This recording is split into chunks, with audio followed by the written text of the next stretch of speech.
but we ran into a bit of a problem. So at the moment she's a Bluetooth snorkel, meaning there's nothing connecting the airbox to the snorkel head. And the problem being this adapter part that goes inside, it had some damage in here and looked like it was leaking. So I've started doing a bit of a plastic weld to fix it, but I don't reckon the plastic weld's going to hold real well once you put a hose clamp around there. So I'm biting the bullet and going a different option. So we just quickly pop the light out, and if we look down in here, we've got the hose clamp on the airbox. And what we've done is we've added in a one-piece 90 silicon joiner that goes from 3.5 inches and jumps up to a 4-inch pipe. So it's one piece, just goes through there, it just fits. It's a bit tight on that back side, I don't know if you can see, but it just fits onto the airbox. And so we can then just get a short bit of 4-inch pipe to go from here over to another 90-degree join, which will be 4-inch to 4-inch.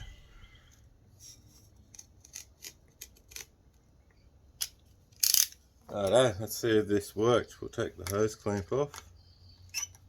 Just a couple of little bits that haven't quite cut all the way through. So hold on. And there we go.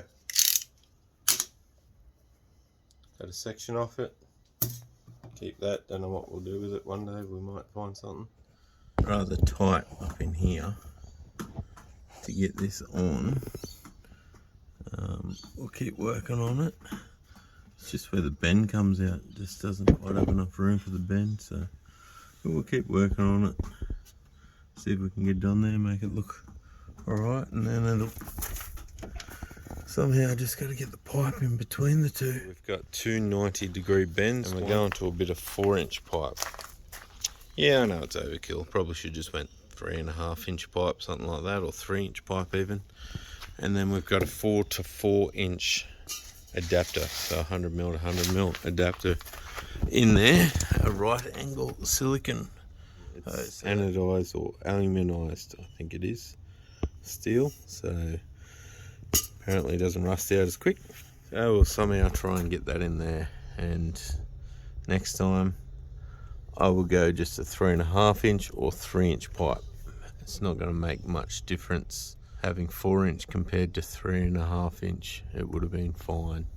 So with great difficulty, we've got that up in there. It's very snug fit. It hits up in there. It's touching pretty much. This end's not quite as snug, but it's still fairly firm. So we just got to get some hose clamps on it.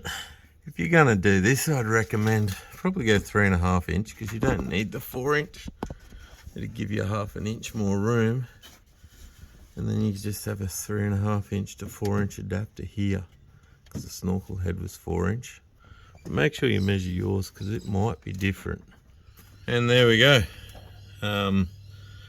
It was painful and difficult, especially getting these clamps on. I'm pretty sure I've stuck my hand up behind there as far as I can, run fingers around there, and it seems to be all around. That one's a bit long, but it's alright there. Got that fella in there, and then it goes straight through to the airbox, which has been tightened up again as well, and that is very firm in there. It's not moving much at all. So I'm just going to go through and tighten up all the bolts on the guard. Chuck the wheel back on, and Bob's your uncle. And we've got the guard back on, all the flare anyway. I've glued on a piece of pinch weld, just a little rubber pinch weld I got off eBay. Just got some one-sided tape on it, so I'll put that on there. And all of it's in. I haven't got the little push bits for the back section, but not really coming down anyway, so. But that's that guard on. So that makes that front guard, snorkel, everything complete. We can tick that off the box. Still got to chuck this vent back in, but I was thinking of running some wires up along the windscreen. So if I was going to do that, I was going to chuck them in before I did it. Haven't fully decided yet. I have an ARB air compressor which still works after going for a swim, and that's going to run the front air locker. I'm keeping the front air locker center, which I've got to swap over. It's on my to-do list. But where to put the compressor? Last time I had it up underneath the passenger's seat, but there's just not quite enough room in there. There's a must be an airbag sensor or something there in the way. So I thought maybe in the back of the car here would be a good spot for it, and I'm thinking maybe down in here. So I've whipped up this bit of board. I've slapped him up a little bit higher on one side just so it tilts a little, and I've screwed on this piece on the back as a bit of a protection, and you can also put a roof on it. So I've cut a piece that can go on top of it just to cover up the air compressor, and it sits down in there like that. Pushed it up so there's a little bit of a section behind there. Store a bit of stuff in there that we don't use very often probably, and it'll sit there, run the wiring across the floor, and I should be able to take one of those air lines for the rear locker straight out through there, through this side compartment, drop down through the bottom quarter and pop out and run across to the diff. So it should be nice and close. You just got to get the wiring all done in here. But it just sits in there, and I've cut this bit of wood to slip across the top here. It's a bit of a tight fit, and that'll sit just there. Has a little lip on the top. Doesn't give you heaps of room, but you could put a little bit of stuff on top there maybe, and I'll just put 2 screws straight through the... So I've just fed the air line down through there. Hopefully down to where we need to be. Let's have a look.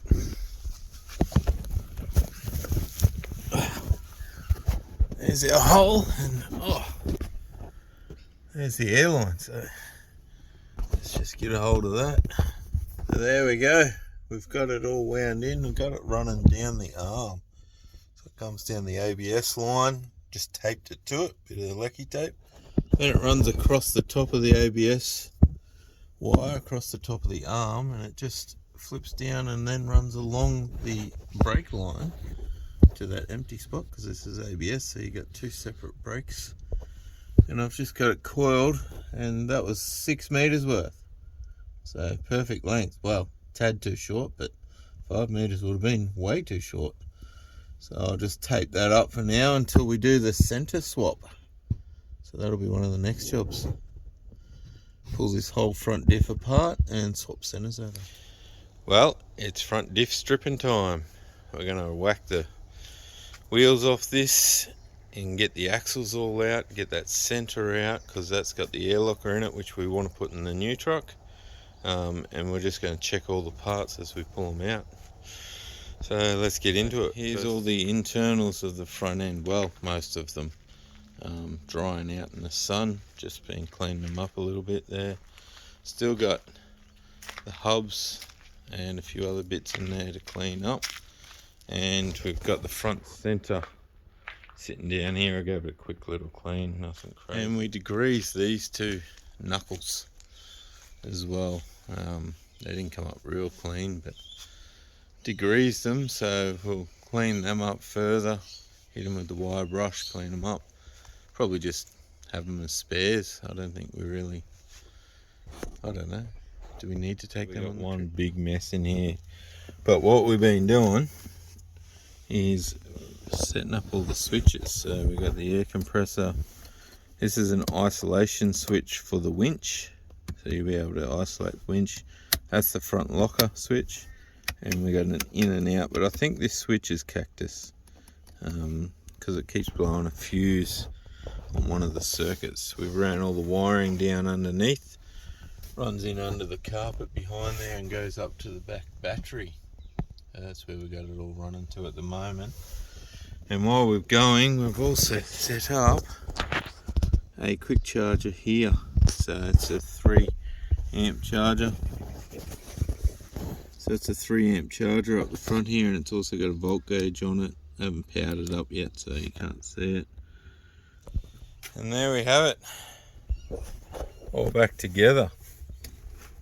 We've got all the cover on. We've added in the 3 amp charger. We've got all the switches just here: air compressor, isolation for the winch, front locker, and winch in and out. I do need to replace that switch, so I've got to order another one of them.